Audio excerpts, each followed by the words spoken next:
What about TEAM? What's TEAM? Well, TEAM stands for testing, empathy, agenda setting, and methods. It's a flexible, human-centered framework. David has this metaphor. He calls it like one way to think about it is think of a small circle inside a big circle. If you've ever dismissed TEAM-CBT because it sounds just like another version of cognitive behavior therapy, you're not alone. Dr. Burns originally intended to simply name it TEAM. And then he added CBT as a suffix later on for added understanding, clarity, and even to some extent some credibility. So what is CBT? So we can compare it to TEAM. Cognitive behavior therapy is one of the most researched and widely used therapeutic models. It's structured, thought-focused, goal-oriented, but it's not without criticism. So let's talk about 7 of the common ones. The first one I usually hear is that CBT is emotionally dismissive. It tends to focus on changing thoughts rather than processing emotions, and it can feel like you're trying to talk someone out of their feelings rather than really understanding them. CBT is often critiqued for being too top-down or cognitive first, ignoring the deeper emotional truths that we might be experiencing. Number 2, it's criticized as being too superficial. Like it's not really dealing with the root causes. It doesn't explore self-defeating patterns or beliefs. And it really targets on the current symptoms rather than underlying causes like childhood experiences or those deep-seated beliefs that are formed earlier in life. The third complaint we have for CBT is there's some limited effectiveness for certain conditions in people. It may not be appropriate for everyone or for every disorder. For example, we wouldn't use it for complicated grief or trauma. Well, I mean, you might use it, but it might not be as effective. Personality disorders, deep attachment wounds, and those kinds of things. Someone on Reddit said, people with complex trauma, CBT can feel like gaslighting because it basically says you could think out or outthink your emotions. One meta-analysis showed it actually performs slightly better than placebo in some conditions. The fourth complaint we have is it can be too prescriptive. Clients feel like the therapist has like this agenda rather than just allowing for a flow of exploring emotions and issues. Fifth, it can feel too structured. Some clients feel overwhelmed or boxed in by homework assignments, thought records, and protocols. 6, it has a short-term focus, generally speaking. It's often brief, 6 to 20 sessions, and that doesn't always suit every client who have long-standing issues. Some people may want time to implement the tools or learn processes and regulate emotions, or simply they just like long-term support system. And lastly, CBT may have some cultural limitations. It was developed in a Western individualistic framework and may not always align well with collective cultures, spirituality, or intergenerational worldviews. So, what about TEAM? What's TEAM? Well, TEAM stands for testing, empathy, agenda setting, and methods. It's a flexible, human-centered framework. David has this metaphor. He calls it like one way to think about it is think of a small circle inside a big circle. The little circle, the small circle is CBT, and the big circle is TEAM, TEAM. So why isn't TEAM CBT?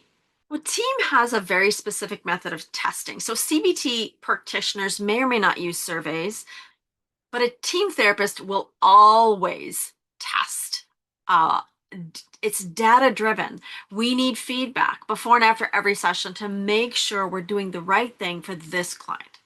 Empathy is a huge part of TEAM, which sets it apart from CBT. Again, some CBT therapists may be pretty empathetic, but in TEAM, empathy has this gold standard, if you will, where we test to make sure the empathy is what it needs to be for this client. And of course, the agenda setting, where we explore clients' resistance and the values first. This is our primary focus. Before we get into methods or trying to fix what's going on for the client, we need to understand the client's value system and make sure we are working with those values and not against them. It's very paradoxical. And then lastly, we get into methods, and that's the CBT part. But even there, even in methods, we don't just stick to CBT. We may use many other modalities. And I'm hoping in this channel to give you some examples of those. And lastly, team is different because it has three core philosophies that set it apart. Number one, sitting with open hands. That means we let the client be in the driver's seat. We don't have an agenda as therapists. We may have clinical training and things that we have to bring up and concerns we may share with the client. But at the end of the day, the client gets to choose what they want to work on, what methods they want to do, what their goals are. And if we can help them in that journey, we will jump right in with them. And if we can't help them on that journey, we will find someone who can, if that's possible. The second philosophy is we treat clients, not disorders. Okay? This is great for therapists around the world and even my American friends because the DSM-5 has some issues. We won't get into that. Now, you may have to diagnose for your insurance billings. That's different. But our focus in team is to work with the client. What are their needs? What's going on for them? What are their struggles? What's holding them back? Not what's the disorder. They have clinical depression. How do we fix clinical depression? Or they have this phobia. We need to fix this phobia. We don't approach it that way. We approach the client and what their needs are. And the last key philosophy that I'm going to mention here, there's others, is fail as fast as you can. We don't want to get trapped into thinking, well, let's see, they have clinical depression, so we're going to use pleasure predicting sheet or some kind of behavior activation. No, we're going to list out a whole bunch of different tools and methods and see which ones work with the client. And not necessarily the ones that I like, because I like really specific tools or some things I really like. For me personally, even as a therapist or as someone who uses the tools, that may not work for my client. So I want to fail as fast as I can. I want to just get through the tools that aren't going to work so we can get to the ones that do. So while team does not completely address or eliminate all the issues we see with team, it does close the gap significantly. I'm going to do another episode on the limitations and problems with team because nothing's perfect. Not even David, not even team, not even me. So, okay, well, maybe we should call it something else. Like, maybe TEAM-CBT kind of misrepresents the model, right? It has some misleading implications.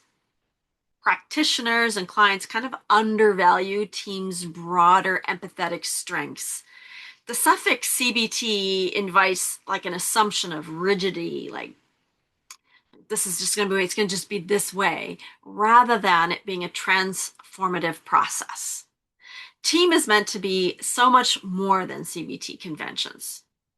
I mean, I don't know. What could we call it instead? I don't know. Like maybe the right name would better reflect team's human-centered, flexible philosophy. We could maybe call it values first therapy or measured empathetic change or emotional alchemy.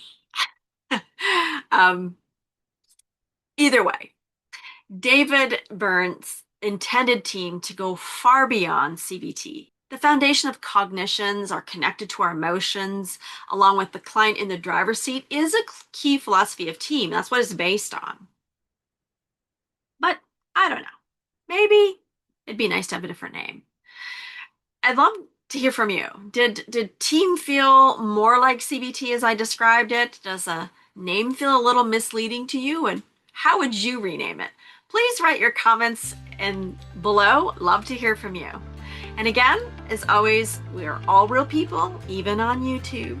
And so please be kind in the comments and subscribe for more information on TEAM-CBT.